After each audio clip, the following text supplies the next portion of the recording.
The print media is under pressure worldwide, so innovation is paramount.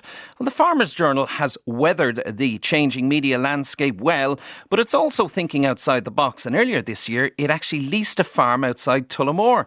It'll be a model farm, the purpose being to share results and performance with its readers, as I discovered when I popped down to find out more during the week.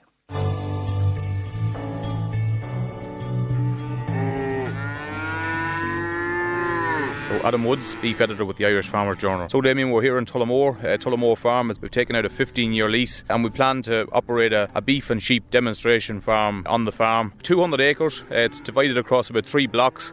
We've plans for 120 cow suckler herd and about 150 ewe flock. So the aim of this farm is to demonstrate to dry stock farmers the huge potential that exists to increase profitability from efficiencies within the farm gate. So we have a huge strength, Damien, in this country in terms of grazing our cattle at grass, and I suppose the picture that paints for our consumers in terms of healthy cattle out of grass in a natural environment. But unfortunately, on the dry stock side of the house, we haven't been quite as good at utilising as much grass as we can. Farmers can become more efficient by implementing paddock grazing, for example. Very, very simple approach, just splitting up fields. A lot of dry stock farmers maybe set stock during the year. The animals go into the field in the springtime and they come back out of it in the autumn time. We're operating a 3-week grow, a 3-day graze principle here on this farm. So that means that when an animal goes into a paddock, they spend 3 days in the paddock and you move on to the next one, and then it takes 3 weeks for the grass to grow again. So the grass is very fresh, it's very palatable coming back in, and we're growing and utilising the maximum amount of grass we can.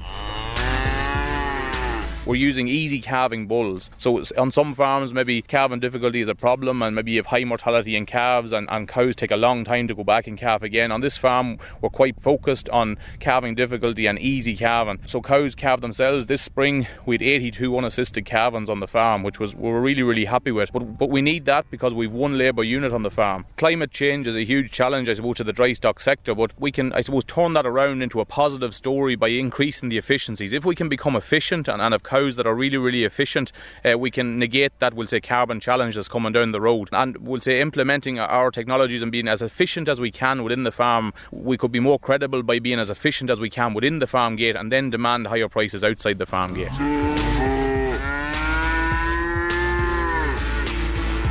So we have about 80,000 beef farmers. We're the 5th largest exporter of beef in the world, and we're really punching above our weight in terms of where we are there.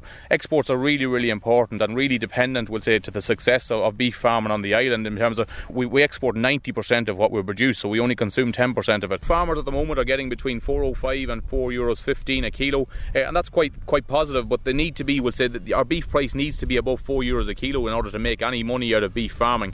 I suppose this time of the year, farmers can operate quite a low-cost system in grazing their animals at grass, and it's more towards the winter time that we need to see that increase in terms of the higher costs that farmers will say incur from finishing animals. But at the moment, as I said, sentiment is quite good. We've some weanling sales started off in the south of the country, and they've started off quite good as well. I suppose farmers that are finishing animals are getting good returns, so they're going to be quite strong coming back to the Mart ring for the autumn weaning sales, and we'll hope that we'll see a good weaning trade as well. Adam Woods of the Farmers' Journal there, and the farm is in a place called Brackus, Gregan, just south of Tullamore, right beside the golf course, in fact. And they're having an open day on Tuesday next, which all farmers are invited to attend. It runs from 1 until 7 p.m. More details in this week's Farmers' Journal, and we'll put details up on our website.